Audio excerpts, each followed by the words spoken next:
स्वागत है आपका एनबीएस पॉडकास्ट के नए एपिसोड में और शुरू करते हैं आज का किस्सा। आप में से अक्सर लोग ये देखते होंगे, हालांकि ये मैं उम्मीद करता हूँ कि आप में से सभी किसी ने भी यानी कि कभी किसी जानवर के साथ बुरा नहीं किया होगा, उसको पत्थर नहीं मारा होगा, लात नहीं मारी होगी। लेकिन आज का जो किस्सा है, ऐसे लोगों को सजा मिलती है। और सजा कौन देते हैं? प्रेत। ऐसे प्रेत जो एक तो नहीं बल्कि पूरे झुंड में आते हैं और शिकार करते हैं ऐसे लोगों का जो किसी मासूम जानवर को बिना किसी मतलब के, बिना किसी गलती के मारते हैं। रविकांत राय कर्नाटक के एक शहर में उनकी ड्यूटी लगी। वो पुलिस में काम करते थे और ये बात है 1980 की। अब जब वो अपना काम कर रहे थे, उसमें से एक जो खबर बार बार उनको आती थी वो ये थी कि शहर के खास इलाके में, जो कुछ शहर से बाहर है, उस सड़क में आमतौर पर कुछ लोगों की मौत हो रही है। अब ये जो घटनाएं हो रही थी ये कुछ कुछ समय में हो रही थी और तकरीबन तकरीबन जो चोटें होती थी या फिर कह सकते हैं कि मरने का पैटर्न होता था वो एक ही होता था कि कुछ जानवरों ने उनको नोच खाया। अब कोई इंसान का काम हो तो समझ में भी आता कि किसी सीरियल किलर का काम हो सकता है, लेकिन जब भी पोस्टमार्टम होता है उसमें यही रिपोर्ट आती है कि ये जो डेथ हुई है वो जानवरों के काटने से हुई। अब दूसरा एक पहलू रविकांत को ये भी लगता था कि हो सकता है कि किसी ने जानवर पाले हों और वो जानवरों से इनका शिकार कराता हो। किसी हद तक ये बात लॉजिकल भी लगती है, लेकिन लाख कोशिश करने के बावजूद भी कोई सुराग नहीं मिल रहा था और धीरे धीरे उस शहर के लोगों में आक्रोश बढ़ रहा था, साथ के साथ ही डर भी। हालांकि वो सड़क पहले कोई इतनी ज़्यादा भीड़ भाड़ नहीं होती थी, लेकिन जितने भी लोग आते जाते थे अब वो रात के समय में बिल्कुल सुनसान होने पड़ी। वैसे भी वहां पर सुनसान होने का एक कारण था वहां का कब्रिस्तान। काफी बड़ा कब्रिस्तान था, लेकिन कभी कोई ऐसी घटना हुई नहीं थी जिससे कोई यानी कि पैरानॉर्मल एक्टिविटी की ओर इशारा करती हो। बस यहाँ आसपास लोग मर रहे थे और उनके मरने का जो इशारा होता था वो यही होता था कि किसी जानवर के काटने से या फिर जानवरों के झुंड के काटने से ये सब कुछ हुआ। अब रविकांत के लिए ये पहेली बनती जा रही थी।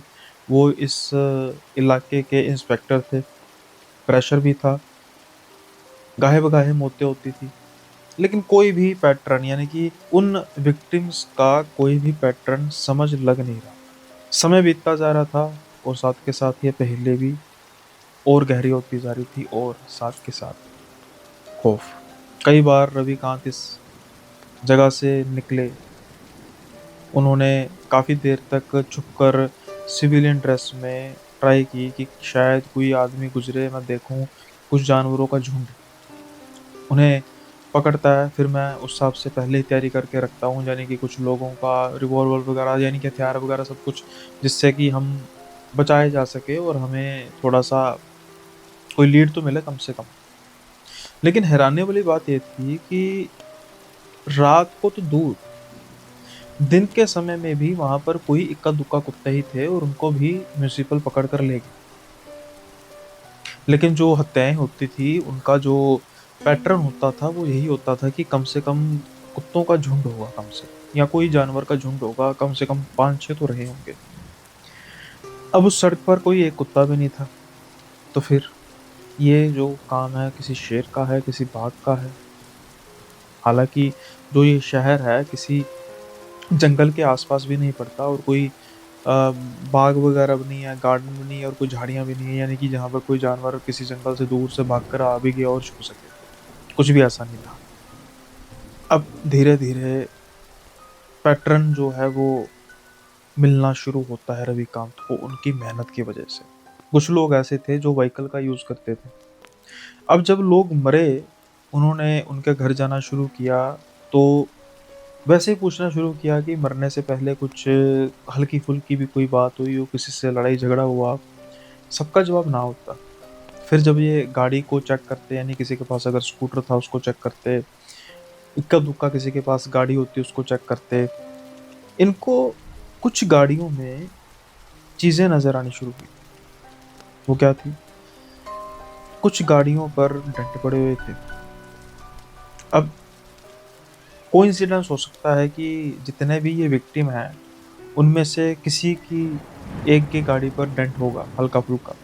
सबकी गाड़ियों के फ्रंट पर जो है वो डेंट पड़े थे। ये बात काफी ज्यादा अजीब लगती है रविकांत को। रविकांत फिर पूछते हैं कि ये डेंट किस चीज का पड़ा, तो सबका एक ही जवाब था कि हाँ, हमारे पिताजी ने कहा था कि उनके गाड़ी के आगे कुत्ता आ गया। हाँ, भैया ने कहा था कि स्कूटर के आगे कुत्ता आ गया। हाँ जी जी, पति देव ने कहा था कि ऐसे एक्सीडेंट हो गया। बेटे ने कहा था कि ऐसे हो गया। अलग अलग लोग, अलग अलग व्हीकल, लेकिन कहानी एक ही, तो कोई जानवर का एक्सीडेंट इनकी गाड़ी से हुआ। अब ये बात इनको काफी अजीब लगती है। फिर कुछ लोग ऐसे भी थे जिनका कोई भी ऐसे गाड़ी नहीं थी या डेंट वगैरह नहीं पड़ा था, लेकिन उनकी मौत कैसी हुई। अब बिल्कुल डीप जाकर कुछ लोगों का पता लगा, बहुत सारे नहीं लेकिन कुछ लोगों का पता लगा इक्का दुक्का, कि वो कुछ जानवरों से नफरत करते थे। मतलब जानवरों को पत्थर मारना, इस तरीके की हरकत वो करते थे। अब रविकांत को एक पैटर्न मिलना शुरू होता है कि रह रहकर जो ये सारी बात है ये एक ही चीज पर चलती आ रही है कि इन सब का एक लिंक बन रहा है। और वो लिंक क्या है? कि इन्होंने किसी ना किसी तरीके से जाने या अनजाने किसी जानवर को नुकसान पहुंचाया है और उसी वजह से इन पर हमला हुआ है। लेकिन जो जानवर हैं वो इतने भी ज्यादा समझदार कैसे हो गए कि वो चुन चुन कर उसको मार रहे हैं जिन्होंने उनकी बिरादरी को नुकसान पहुंचाया। ये बात काफी अजीब थी। लेकिन उससे भी अजीब एक और बात है, बताऊं क्या? जैसा कि मैंने कुछ वीडियोस पहले में कहा था कि लोग कहते हैं कि इतना भी धांसू कंटेंट तो है नहीं तेरा कि जो तेरा कोई मेंबर बनेगा। तेरी वीडियो देख लेते हैं, इतनी बड़ी बात है। लेकिन ऐसे भाइयों के लिए थोड़ी सी बुरी खबर है कि जो परिवार है हमारा, मेंबरशिप के रूप में भी वो भी दिनों दिन बढ़ता जा रहा है। तो मेरा फर्ज बनता है कि जो नए मेंबर हैं उनको एक बार हम उनका स्वागत करते हैं, साथ के साथ ही पुराने मेंबर्स का भी शुक्रिया करना बनता है। तो जो नए मेंबर है, सिद्दीका फैसल जी, आपका बहुत बहुत धन्यवाद और स्वागत है आपका। हरजीत मंड जी, आपका बहुत बहुत स्वागत है। डीटी एक्सीएस जी, स्वागत है। सनशाइन जी, प्राची, कारवे जी, दीपरा, रवि मिश्रा, मिथुन जीजू, चिन्मय, अश्विनी कुमार, आकाश मिश्रा और जसमीत बरार। आप सब जो पुराने भी हैं और जब जिन्होंने नया ज्वाइन किया है, आप सबका बहुत बहुत धन्यवाद कि आपने इस नाचीज को कुछ जाना और मेंबरशिप ली। और मेरा फर्ज भी है कि मैं जल्दी ही जो अगली वीडियो को भी लेकर आऊँगा। और कुछ ही दिनों में नई वीडियो आएगी, उसका आप थंबनेल देख सकते हैं। मैं थंबनेल को रिवील कर रहा हूँ, कमिंग सून है। ये टॉपिक होगा जो आपको थंबनेल में नज़र आ रहा है। बेहद ज़बरदस्त, बेहद डराने वाली कहानी, बेहद डराने वाला किस्सा, खौफनाक। सो भाई, जिनको धांसू लगती है कहानियाँ और वो एक्स्ट्रा भी सुनना चाहते हैं, तो ये उनके लिए है। चाहें ज्वाइन कर सकते हैं, मर्जी है आपकी। नहीं तो जो ये सिलसिला है रेगुलर स्टोरीज और पॉडकास्ट का चलता रहेगा जब तक है जान। अब हम बढ़ते हैं किस्से की ओर। और हाँ, सब्सक्राइब कर दीजिएगा भाई, स्लो होगी ये स्पीड। साथ के साथ ही लाइक और शेयर करना मत भूलिएगा, कमेंट में फीडबैक जरूर देना। खैर, अब रविकांत ये सारी चीज़ों को मिला रहे थे, काफ़ी होनहार पुलिस वाले थे और उनको एक पैटर्न नज़र आया। जैसा मैंने कहा कि ये सभी एनिमल अब्यूज़र हैं, किसी न किसी रूप में, चाहे अनचाहे कोई इनसे गलती हुई है। लेकिन जैसा मैंने कहा कि इन सब की मौत उसी सड़क पर हुई। आगे पीछे लोकेशन हो सकती है लेकिन सड़क एक ही। अब अब क्या उसी सड़क पर कुछ ऐसे जानवर हैं जो रात को निकलते हैं खास तौर पर और इनका शिकार करते हैं? ये बात समझ में आ रही थी, लेकिन जैसा मैंने कहा कि म्यूनिसिपल की जो टोलियां हैं उन्होंने तकरीबन कुत्तों का सफाया कर दिया, वैन उठा कर ले गए थे, इक्का दुक्का हो सकता हूँ। अब ये चीज और ज्यादा गहरा चुकी थी। कि आखिर ये सब हो क्या रहा है, और ये मैं अगर इस चीज़ का पता लगा भी लूँ तो इस चीज़ का मैं विश्वास कैसे दिलाऊँगा अपने बॉसेस को? कुत्तों को लाकर खड़ा कर दूँगा। मैंने तो सोचा था कि कोई सीरियल किलर होगा, पकड़ेंगे, प्रमोशन मिलेगी, लेकिन यहाँ तो बात ही कुछ और आ रही है। लेकिन इस चीज़ को और थोड़ा-सा करने के लिए, इसकी और इन्वेस्टिगेशन करने के लिए इन्होंने एक फिर प्लान किया। इन्होंने म्युनिसिपल से कहकर वहाँ पर 1-2 जानवर छुड़वाए, कुत्ते छुड़वाए, और खुद सोचा इन्होंने कि अब मैं खुद करूँगा वो काम जो इन सब लोगों ने किया जिनकी मौत हो चुकी है, और देखता हूँ कि कौन से कुत्ते हैं, कितने कुत्ते हैं जिनका जो ये झुंड है, ये मुझे पकड़ता है। अब बेसिकली अगर ये डिपार्टमेंट में बात करते तो कोई इनकी बात पर विश्वास करता नहीं, और उल्टा इनका मजाक उड़ाया जाता। तो ये इस चीज़ को अकेले करना चाहते थे, और इन्होंने यही करने की सोची भी। ये क्या करते हैं, जैसे कि मैंने कहा कि कुत्तों को छोड़ा जाता है। एक रात ये जाते हैं और जानबूझकर, हालांकि इनका मन नहीं था, लेकिन केस को सुलझाने के लिए ये कुत्ते को एक पत्थर मारते हैं। कुत्ता बेचारा भाग कर चला जाता है। अब ये इंतज़ार करते हैं। कुछ देर तक तो ये इंतज़ार करते हैं, लेकिन कुछ भी इनको महसूस नहीं होता। ये अपनी बाइक उठाते हैं और चले जाते हैं। अब इंतज़ार होता है अगली रात का। अगली रात को ये उस सड़क के इर्द-गिर्द चक्कर लगाए जा रहे थे, और इंतज़ार कर रहे थे कि कोई जानवरों का झुंड जो है मुझे मिले, और मैं बाइक को जल्दी से भगाकर चले जाऊँगा। लेकिन शायद इनकी किस्मत में, या यूँ कहें कि शायद इनकी किस्मत इतनी अच्छी थी नहीं। अब उस कब्रिस्तान के कुछ ही दूरी पर अचानक से इनकी बाइक रुक जाती है। ये काफ़ी हैरान होते हैं, बाइक बिल्कुल ठीक थी, पेट्रोल भी था, लेकिन बाइक अचानक से रुकी कैसे? हिलाते हैं, जुलाते हैं, थोड़ा-सा उसको अपने हिसाब से सेट करने की कोशिश करते हैं, लेकिन बाइक जो है वो बिल्कुल चल ही नहीं रही थी। अब ये खासे परेशान हो जाते हैं। ये एक बार ट्राई करते हैं, लेकिन बात बनती नहीं फिर भी।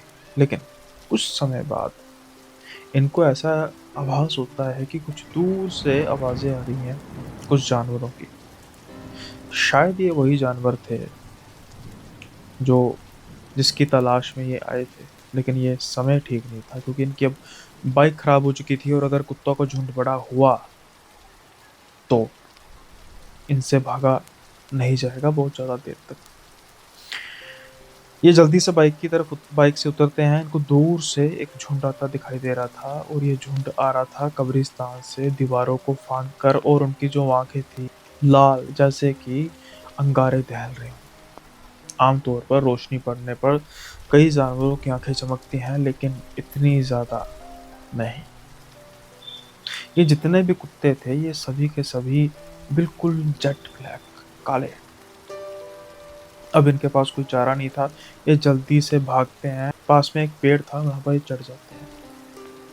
देखते ही देखते उस पेड़ के आस-पास कुत्तों का झुंड लग जाता है। 1 नहीं, 2 नहीं, 5 नहीं, 10 नहीं, कम से कम 25 कुत्ते तो थे। इनकी डर के मारे हालत खराब हो चुकी थी। ये कोस रहे थे उस वक़्त को, जब इन्होंने इस चीज़ का निश्चय किया कि मैं इस चीज़ का पता लगा के रहूँगा। अब जैसे-जैसे रात ढलती जा रही थी, वैसे-वैसे इनकी हिम्मत जवाब देती जा रही थी। हाँ, कुत्तों का झुंड जो है वो भी छँटना शुरू हो चुका था। कुत्ते जिनका सिर्फ़ ध्यान पेड़ पर इनकी तरफ ही था। धीरे-धीरे, धीरे-धीरे करके वो छँटते जा रहे थे, और अंधेरे में गायब होते जा रहे थे।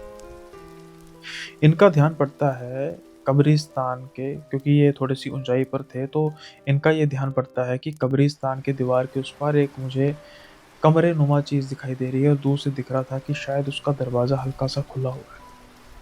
ये सोचते हैं कि अगर मैं वहाँ चले जाऊँ, तो शायद बच सकता हूँ, क्योंकि यहाँ पर पेड़ पर मैं और ज़्यादा टिक नहीं पाऊँगा। जब देखते हैं कि नीचे कोई भी कुत्ता नहीं है, तो ये हिम्मत कर कर भागते हैं। लेकिन ना जाने कैसे अंधेरे से इतने कुत्ते आते हैं, और फिर से इनके पीछे लग जाते हैं।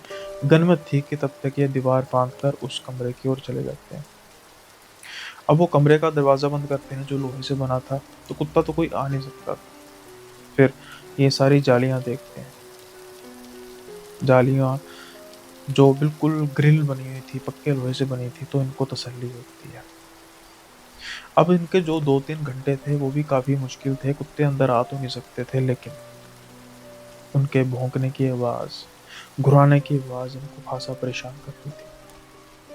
अब तक तो सब बिल्कुल ठीक था, ये बस ये सोचने की कोशिश कर रहे थे कि आखिर इतने जानवर ये कहाँ से आ गए, जब म्युनिसिपल वालों ने इस इन सब कुत्तों को उठाकर ले गए हैं, ये कहाँ पर छुपते होंगे, कैसे छुपते होंगे और इनकी आँखें इतनी अजीब हैं क्यों? ये कब्रिस्तान में कैसे छुपते होंगे इतने कुत्ते?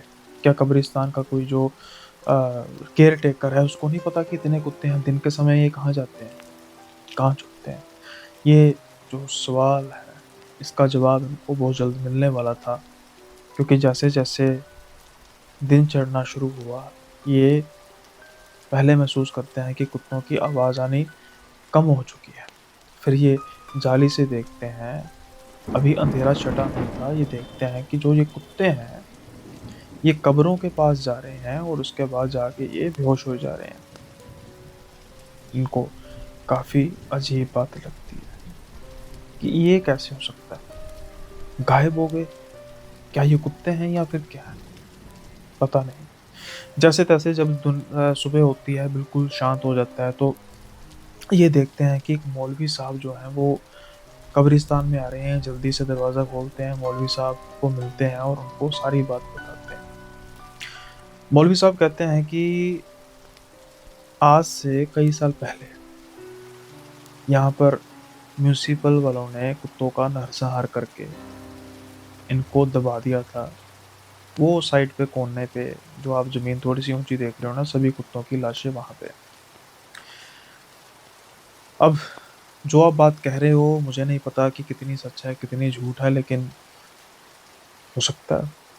फिर ये कहते हैं कि जो पिछले मौतें हो रही हैं, ऐसा ही कुछ मैंने करने की कोशिश की लेकिन जानबूझकर, ताकि सिर्फ़ इस चीज़ का पता लगाया जा सके कि आखिर ये है क्या? तो मौलवी साहब ने कहा कि हो सकता है कि जो तुम कह रहे हो ठीक हो सकता है कि ये इन जानवरों की आत्माएँ ही हों, जो ये बर्दाश्त ना कर सकती हों कि उनके जो बिरादरी के जानवर ज़िंदा हैं, उन पर कोई तशद्दुद करे। हो सकता है तुम्हारी किस्मत अच्छी थी, शायद तुम्हारी नीयत अच्छी थी, इसलिए खुदा ने तुम्हारी जान बचा दी, वरना शायद तुम्हारा भी इन लोगों के साथ नाम जुड़ जाता जो यहाँ पर मरते हैं। मौलवी साहब की बात सुनकर ये काफ़ी हैरान थे और ये अपने आप को ड्रेस कर रहे थे, ड्रेसिंग ठीक कर रहे थे।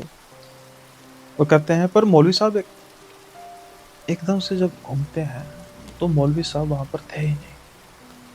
इतना बड़ा कब्रिस्तान, अब मौलवी साहब छुपा-छुपाई तो खेलेंगे नहीं। अब वो मौलवी साहब कौन थे? ये भी बहुत बड़ा सवाल बन चुका था इनके लिए। शायद एक सवाल का जवाब तो मौलवी साहब दे गए कि दरअसल ये राज क्या है, लेकिन एक राज वो खुद ब खुद ही बन गए। सवाल करो कि वो मौलवी साहब कौन थे, जो देखते ही देखते गायब हो गए और कभी भी बाद में नज़र आए ही नहीं। स्ट्रेंज बट मुझे तो भई अच्छी लगी, कॉन्सेप्ट काफ़ी अच्छा लगा। आई होप आपको भी अच्छा लगा होगा और अगर आपको अच्छा लगा है तो लाइक, शेयर, सब्सक्राइब करना मत भूलिएगा। अब हम बढ़ते हैं अगले किस्से की ओर।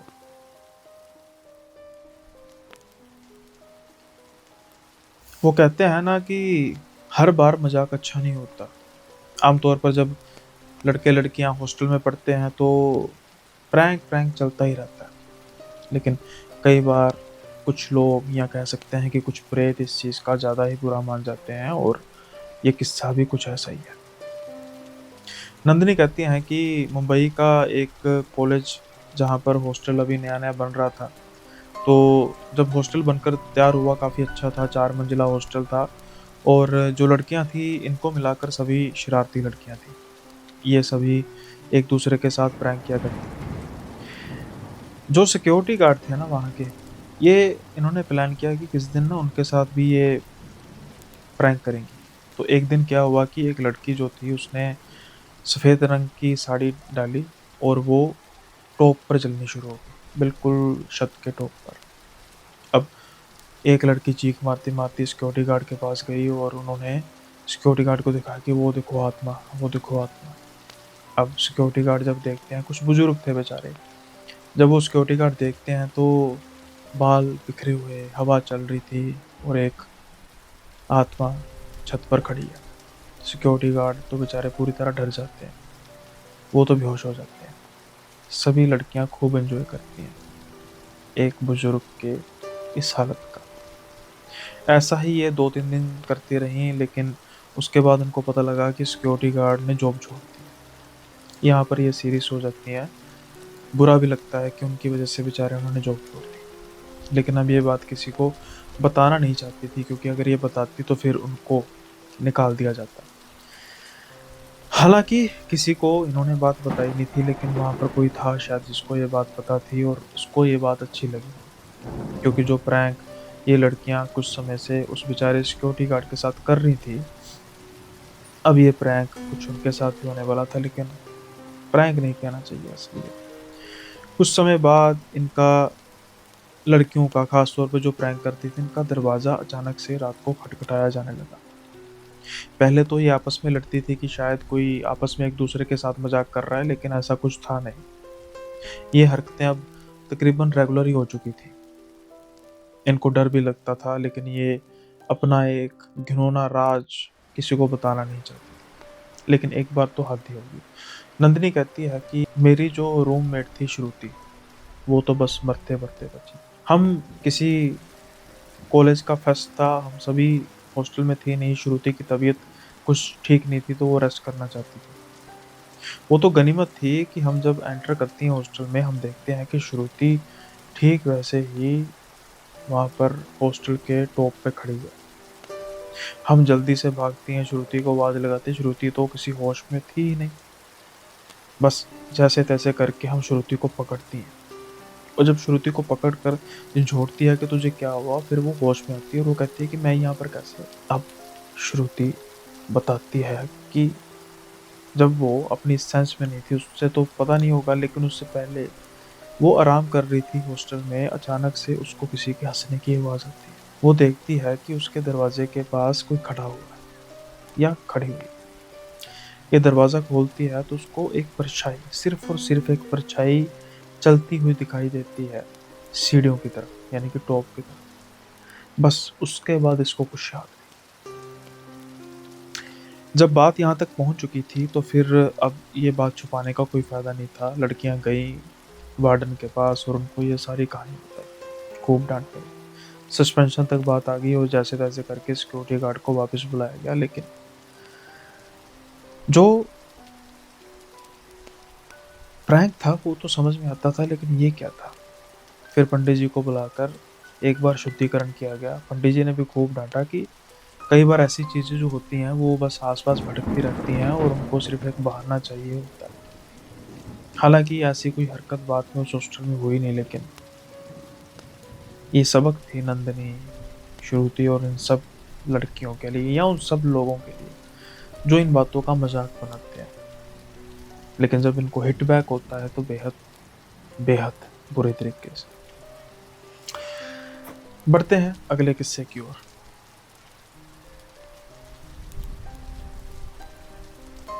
अगला किस्सा भी डिसरिस्पेक्ट का तो नहीं है, मजाक का तो नहीं है, लेकिन ये कह सकते हैं कि ना मानना भी कहीं ना कहीं नुकसानदायक हो सकता है। सुमेश कुमार जंगलात विभाग में काम करते थे और अब उनकी एक ड्यूटी कुछ दूरी पर लगी, जो तकरीबन गांव का इलाका था। हालांकि रेस्ट हाउस इनको मिला था, लेकिन इनकी जो बीवी थी इनसे खासा नाराज थी। कहाँ शहर की जो सुविधाएं हैं, अब कहाँ गांव जैसे इलाके में रहना पड़ेगा। लेकिन ये कहते हैं कि सुमेश कहते हैं कि देखो बात ऐसी है, 6 महीने की बात है, उसके बाद फिर मेरी प्रमोशन हो जाएगी। ये प्रमोशन की वजह से ही ऐसा होता है, कुछ दूरी पर शिफ्ट किया जाता है, तो फिर मेरी बात मानो। अब जो मैं कह रहा हूँ, 6 महीने की बात हम चलते हैं। अभी हमारा कौन सा बच्चा है, उसको स्कूल भेजना है, नई नई इनकी शादी हुई थी। खैर, जब इनको रेस्ट रूम में लेकर जाया जाता है तो दो रेस्ट हाउसेज होते हैं कह सकते हैं। एक थोड़ा सा अच्छा था देखने में, एक थोड़ा सा पुराना था। इनको पुराने की तरफ लेके जाया जाता है, ये एतराज़ करते हैं। तो इनको बताया जाता है कि जो वो रेस्ट हाउस है वो यूज़ में नहीं है। कारण इनको बताया नहीं जाता। काफ़ी कहते हैं कि भाई वो ज़्यादा अच्छा है, लेकिन माना नहीं जाता। अब ये बजे-रुजे उस रेस्ट हाउस में जाते हैं और सिक्योरिटी गार्ड जो है उससे पूछते हैं कि भाई वहाँ पर क्यों नहीं यार करते मुझे शिफ्ट? वो देखने में भी अच्छा लग रहा है, ये तो भी इतना अच्छा है नहीं। तो सिक्योरिटी गार्ड कहता है कि साहब बात ऐसी है कि ये रेस्ट हाउस का एक इतिहास है और यहाँ पर कोई आस-पास भटकता नहीं है। वो कहते हैं कारण? कहते हैं वहाँ पर आत्मा रहती है सुजीता की। अब जैसे ही ये बात बोलते हैं, वो कहते चुप हो जा भई। आगे मैं अपनी बीवी को बड़ी मुश्किल से यहाँ पर लेकर आया हूँ और अगर उसने कोई आत्मा-वात्मा वाली बात सुन ली तुम्हारे गाँव वालों की, तो वो भागेगी यहाँ से। मज़ाक मत कर, जो बात है मुझे बता। सिक्योरिटी गार्ड कहता है, मैं सही कह रहा हूँ बाबूजी, सुजीता की आत्मा वहाँ पे है। अब ये पूछते हैं कि सुजीता कौन है? तो वो सिक्योरिटी गार्ड बताते हैं कि आज से कई साल पहले यहाँ पर कुछ पॉलिटिकल लोग आए थे, नाच-गाना हुआ। सुजीता इसी गाँव की एक लड़की थी। उसको भी किसी काम के लिए यहाँ पर बुलाया गया। एक ऑफ़िसर था जिसकी नज़र जो है वो सुजीता पर पड़ गई। वो उसको बहाने से रेस्ट हाउस लेकर गया और उसके साथ उसने गलत काम किया। अब उसके बाद उसने सुजीता को आग लगा दी और वो जलकर वहीं मर गई। उसके बाद से तो ये जो रेस्ट हाउस है, यहाँ पर सुजीता की चीखों की आवाज़ आम तौर पर सुनती है। हालाँकि समय के साथ अब चीखें नहीं सुनती क्योंकि इसको यूज़ तो कोई करता नहीं है। लेकिन आज भी वो उसको भड़कती हुई दिखाई देती है कई लोगों को। तो इसलिए ये रेस्ट हाउस बंद है। ख़ैर ये सुनते हैं, इनको लगता है कि शायद कोई सच्चाई भी हो इस बात में, लेकिन आत्मा-वात्मा वाली बात इनकी समझ में नहीं आई। लेकिन इनको बहुत जल्दी समझ आने वाली थी। एक बार इनकी रात की ड्यूटी थी, ये गए हुए थे और तकरीबन 3 बजे के आस-पास इनको थोड़ा-सा ठीक महसूस नहीं हो रहा होता। ये आते हैं और जब ये घर आते हैं यानी रेस्ट हाउस आते हैं तो देखते हैं कि इनकी पत्नी तो वहाँ पर है ही। ये जल्दी से सिक्योरिटी गार्ड को कहते हैं कि कहीं गई है मेरी वाइफ? बाहर गई थी कहीं? कहते हैं नहीं, इस समय कहाँ जाएगी? सारा घर छान मारते हैं लेकिन इनको उनकी पत्नी दिखाई नहीं देती। अब बात कर रहे थे ये सिक्योरिटी गार्ड से, अचानक इनका ध्यान जाता है उस रेस्ट हाउस की तरफ। ये कहते हैं कि भाई ये रेस्ट हाउस में लाइट कैसे जल रही? तो कहता है कि वहाँ पर कोई है ही नहीं।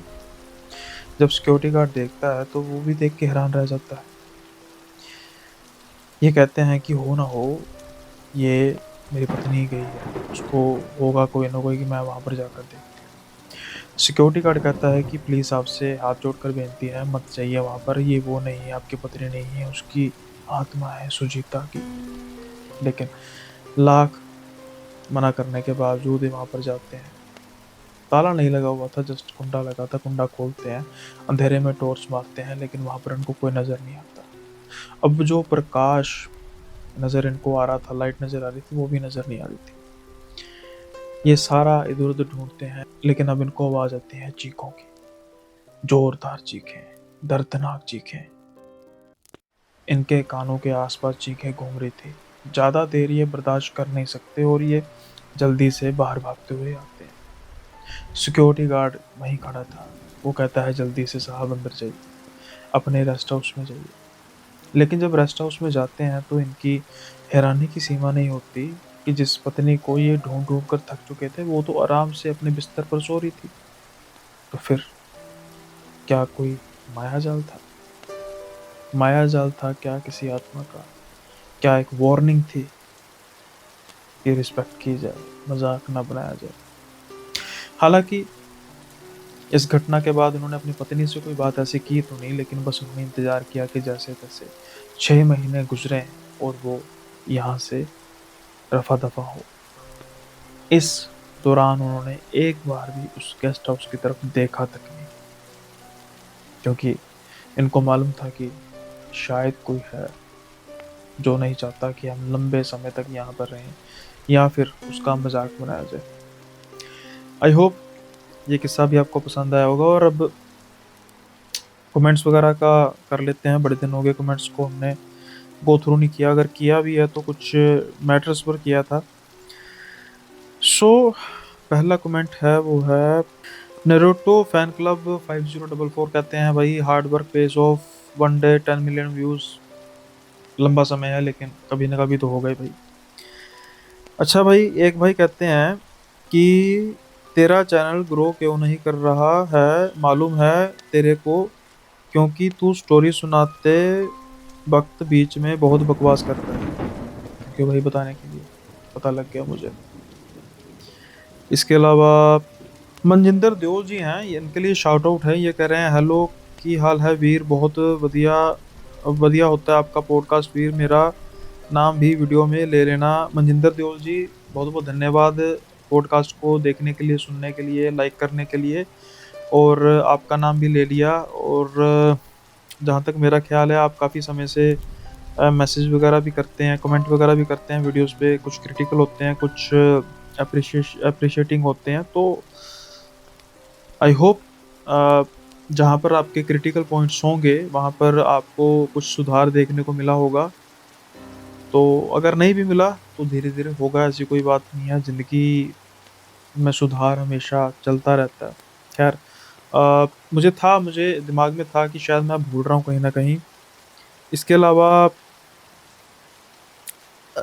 कई ना भाई अपने कहते हैं कि यार एग्ज़ाम की वजह से मैं देख नहीं पा रहा था, सॉरी भाई, एग्ज़ाम ज़्यादा ज़रूरी हैं। जैसे ये सुहेल भाई हैं, ये कह रहे हैं कि काफ़ी इमोशनल था सर, जो एक स्टोरी थी खौफनाक राज वाला, एंड सॉरी बहुत दिनों बाद वीडियो देख रहा हूँ, मेरे एग्ज़ाम्स थे, पहली बार हॉरर स्टोरी में डर की जगह आंसू आ गए। थैंक यू भाई, ये भी अप्रिसिएशन है। देखो क्या होता है ना कि एक कहानी जो है वो कई बार खौफनाक भी होती है तो दर्दनाक भी होती है, बट एग्ज़ाम जो है आप उसको ज़्यादा ध्यान दीजिए, ये कौन सा डिलीट हो जाएंगी, चलती रहेंगी। इसके अलावा हम कुछ और इक्का दुक्का कमेंट्स पढ़ते हैं। एक बार एक जब ये अपने रवि पंडित जी हैं, उन्होंने बड़ी अजीब बट फनी सी बात कही है कि मुझे तो एक बात पसंद आई, शराबियों से कोई पंगा नहीं लेता, चाहे वो भूत हो प्रेत हो। वैसे मैं आपसे एग्री तो नहीं करता, लेकिन जो ये कहानी थी ना कहीं इस चीज़ की ओर इशारा करती थी। जो ये कहानी थी, ये था एपिसोड 177, जिसमें एक भाई साहब है जो शराब पीते थे, उनको आज तक कभी प्रेत नजर आया ही नहीं। तो सीरियसली आपने अच्छी चीज़ जो है वो की। अच्छा, एक भाई हैं रेफरेंसी 7095 हैं, ये कह रहे हैं भाई कमाल है आपने भाई कमाल है, आपने कभी SST diaries YouTube horror channel नहीं देखा, 15 साल से वो काम कर रहा है। मैंने तो पूछना था वो रियल है या फेक। अवतार हिस्ट्री भी उनके जैसे वीडियो बनाता है, उनको जानता है, वो फॉलोअर है भाई, उनकी वीडियो कमज़ोर दिल वाला बंदा देख नहीं सकता, 3 कैमरे के बिना वीडियो नहीं बनाता वो। रेफरेंसी भाई मैं देखूंगा, देखो अब ये नहीं मैं कहूँगा कि भाई वो फेक है रियल है, जो फील्ड में काम कर रहा है मैं कुर्सी पर बैठकर उसके बारे में कुछ नहीं कह सकता, सीधी सी बात है। मुझे नहीं पता कि सौरभ पूनिया, अवतार हिस्ट्री, या फिर अपना सागर तिवारी, या फिर वो फेक है रियल है। फ्रैंकली स्पीकिंग मुझे इतना पता है कि कम से कम वो एंटरटेन कर रहे हैं। अब वो फील्ड में जाते हैं रात के समय में, जब हम आराम से घर पे बैठकर कहानियां बता रहे होते हैं, कहानियां सुन रहे होते हैं, वो काम कर रहे होते हैं, जैसे भी है जो भी है, तो जॉब तो है ना उनकी, तो उनकी रिस्पेक्ट है इस चीज़ से। अच्छा, एक भाई हैं अपने, इनको मैं मेंशन करूंगा, इनका रीज़न ये है कि ये कह रहे हैं कि भाई मैंने एक सेकंड में इनका पहले स्क्रीनशॉट रख लेता हूँ, सो दैट की बाद में मैं भूल ना जाऊँ। तो ये कह रहे हैं कि सुनील भाई भैया मैंने 3 महीने से सब्सक्राइब किया है, कमेंट नहीं नहीं करना, मैंने सोचा कभी नेम तो नहीं आए, पर आज कर रहा हूँ, आपके नरेशन अच्छा लगता है। तो भाई थैंक यू। वैसे नेम आने का कोई ऐसा चक्कर नहीं है, आप कौन सा वांटेड हो भाई। नाम आ भी जाएगा तो फिर क्या हो गया। अच्छा जी, जो ये कमेंट थे, हो सकता है कि अच्छा ये एक गुरविंदर सिंह जी हैं, मैं फिर से एक बार ना रिपीट कर देता हूँ। गुरविंदर सिंह जी कह रहे हैं कि सुनील ਵੀਰ ਮੈਨੂੰ ਵੀ ਜੁਆਇਨ ਕਰਨਾ ਹੈ ਯਾਰ, ਮੈਂ ਕਰਦਾ ਐਕਸ, ਮੈਨੂੰ ਜ਼ਿਆਦਾ ਆਉਂਦਾ ਨਹੀਂ ਹੈ ਨੈਟ ਜੇ ਵਾਲੇ ਕੰਮ ਤੇ ਆਈਡੀ ਪਾਸਵਰਡ, ਬਟ ਗਿਆ ਉਹ ਮੰਗਦੇ ਜੀਪੇ ਕਰਨਾ ਹੈ ਸਿੱਧਾ ਨੰਬਰ स्कैनर उत्ते कर देना, सुनील भी लास्ट ਵਿੱਚ ਇੱਕ ਹੋਰ ਉਹੀ ਹੈ पंगा, पासवर्ड जिहा मंगता है। चलो मैं इसको मैं थोड़ा सा एक्सप्लेन कर देता हूँ। गुरविंदर भाई, बात ऐसी है कि बड़ा सिंपल है। मैं सोच रहा हूँ मैं ना आपको आप कम्युनिटी ज्वाइन कीजिए सबसे पहले। जो भी ज्वाइन करना चाहते हैं, मैं कम्युनिटी में ना एक वो करूँगा डेमो बना के ना कि कैसे ज्वाइन करना है, वो आपको मैं व्हाट्सअप कर दूंगा सबको। आपको इजी हो जाएगा कि कैसे ज्वाइन करना है। सबसे पहले तो आप जल्दी से कम्युनिटी को ज्वाइन कर लीजिए। जो आपको ये व्हाट्सएप का नंबर दिखाई दे रहा है स्क्रीन पर फ्लैश कर रहा है, साथ के साथ ईमेल आईडी और इंस्टा आईडी, व्हाट्सएप का नंबर में जो डिस्क्रिप्शन है वहाँ पर कम्युनिटी का लिंक होगा। वहाँ पर जाकर आप कम्युनिटी को ज्वाइन कर सकते हैं। अब ये व्हाट्सएप कम्युनिटी क्या है, यहाँ पर जब हम कमेंट में कई बार रिस्पॉन्स नहीं दिया जाता है या कुछ होता है, लेकिन अगर आप कम्युनिटी ज्वाइन करेंगे तो वहाँ पर आप एक ग्रुप में शामिल होंगे जहाँ पर आप विचार अपने व्यक्त कर सकते हैं, लेकिन एक डिसेंट लैंग्वेज में। सो ये कम्युनिटी का फ़ायदा। और अगर आप मुझे डायरेक्टली डीएम करना चाहते हैं, स्टोरीज़ या कुछ चर्चा भी करना चाहते हैं, तो उसके लिए भी मेरा व्हाट्सअप नंबर है, लेकिन दिस इज़ व्हाट्सएप ओनली। यहाँ पर वॉइस कॉलिंग नहीं हो सकती। तो स्टोरीज़ देना चाहते हैं, और अच्छी बात यह है कि स्टोरीज़ की तादाद बढ़ी है जब से मैंने व्हाट्सएप का ऑप्शन चूज़ किया है। तो जिन भाई ने भी, मुझे अब उनका नाम याद नहीं है, पर जिन्होंने भी ये किया था, सजेशन दी थी व्हाट्सएप की, तो थैंक यू फॉर दैट। आपका जो एडिशन है बहुत अच्छा हुआ इस चीज़ में। और साथ के साथ ही जो अगला एपिसोड, जैसे मैंने कहा था कि अगले 15 तारीख के बाद मेरी कोशिश होगी कि जिस दिन पॉडकास्ट अपलोड हुआ करेगा, तो 11 बजे के आसपास एक साथ में वीडियो भी अपलोड हुआ करेगी। तो थोड़ा सा उस पे आप एक रिस्पॉन्स दीजिए कि क्या ऐसा करना चाहिए कि नहीं करना चाहिए, या फिर एक दिन में एक ही कंटेंट पर, एक ही वीडियो पर सीमित रहना चाहिए। इस चीज़ का मुझे इंतज़ार रहेगा आपकी वीडियो का। और जाते-जाते एक बार फिर से एंडोर्समेंट जो है वो मैं छोटी-सी लगाते जाऊँगा। जिन्होंने सुननी है वो सुन सकते हैं, जिन्होंने नहीं सुननी तो वो उसको स्किप कर सकते हैं। एंडोर्समेंट देना ज़रूरी होता है, फ़ायदा भी हो रहा है उसका मुझे। तो ये छोटी-सी एंडोर्समेंट है। ऐसा ही किस्सा है जहाँ पर हिमाचल के एक सुदूर गांव में कहर टूट पड़ता है एक ऐसी चुड़ैल का, जिसको एक खास रंग पसंद नहीं था। जिसने भी वो रंग का कपड़ा डाला वो ही मरा। क्या जो हमारे किस्से का किरदार था, उसके परिवार में भी कुछ ऐसा हुआ, या फिर उसके साथ कुछ ऐसा होते होते रहा? क्या उसकी ऐसी किस्मत थी कि वो बच पाया? और अगर बचा तो फिर उसने क्या बयां किया? ये सब कुछ है। जो ये आपको थंबनेल नज़र आ रहा है, ये मेंबर्स ओनली है। जो मैंने अपने मेंबर्स को कमिट किया है कि मैं आपके लिए महीने में 1 या 2 वीडियोज़ लेकर आऊँगा, और ये इसी का पहला भाग है। अगर आप चाहते हैं कि इस कहानी का मज़ा उठाए, जो कि सिर्फ मेंबर्स ओनली है, तो आप डिस्क्रिप्शन में दिए गए जो लिंक है उसको क्लिक कर इसको ज्वाइन कर सकते हैं और वीडियो का आनंद उठा सकते हैं। जो सब्सक्राइब के बिल्कुल पास में ज्वाइन का बटन आ रहा है उसको भी आप प्रेस कर सकते हैं। सिर्फ 29 रुपये पर मंथ, यानी कि 1 रुपये से भी कम पर डे में आपको महीने में कम से कम 2 कहानियाँ मिलेंगी, जो एक्सक्लूसिव होंगी, मेंबर्स ओनली होंगी। इसके अलावा जो इसको नहीं ज्वाइन करना चाहते तो कोई ऐसी बात नहीं, क्योंकि जो ये सिलसिला है हर रोज़ कहानियों का और पॉडकास्ट का, वो तो मेन चलता ही रहेगा। लेकिन अगर हटके और कहानियों को भी आप एंजॉय करना चाहते हैं तो उसके लिए ये मेंबर्स ओनली आप ज्वाइन कर सकते हैं। और जैसे कि मैंने कहा कि इसको मैंने बर्डन के तौर पर नहीं किया कि भाई आप सबको बर्डन होगा, आप 100 रुपये खर्चेंगे, 150 खर्चेंगे, मात्र 29 रुपये। इससे मुझे नेचुरली बात है फ़ायदा तो होगा, लेकिन वो मेरी कोशिश है कि फ़ायदा मैं आपके जो एंटरटेनमेंट को ज़्यादा एनहेंस करने में खर्च करूँगा। जो गियर्स हैं उन पर लगाने में, लाइक माइक की जैसे समस्या आ रही है, अब मेरी तरफ से तो सब कुछ ठीक है, लेकिन कईयों को समस्या है, तो मैंने महंगे माइक्स ऑलरेडी ऑर्डर किए हैं। आने वाले समय में वो भी यूज़ करेंगे कैमरास पर, और जो भी लाइटिंग वगैरह पर ये सब कुछ खर्च होगा। और आप खुद सोच सकते हैं कि 29 रुपये, जिसमें सिर्फ मुझे 17 रुपये ही मिलेंगे, बाकी गूगल खा जाएगा, यूट्यूब खा जाएगा, तो उससे क्या होता है। लेकिन जो भी होगा, जितना भी हो पाएगा वो करूँगा। तो आई होप आपने एंडोर्समेंट सुन ली होगी, और अब जो वक्त आ चला है आपसे विदा लेने का है। जल्दी ही मिलेंगे अगले वीडियो में नए किस्सों के साथ। तब तक के लिए बाय बाय, अपना ख्याल रखिए।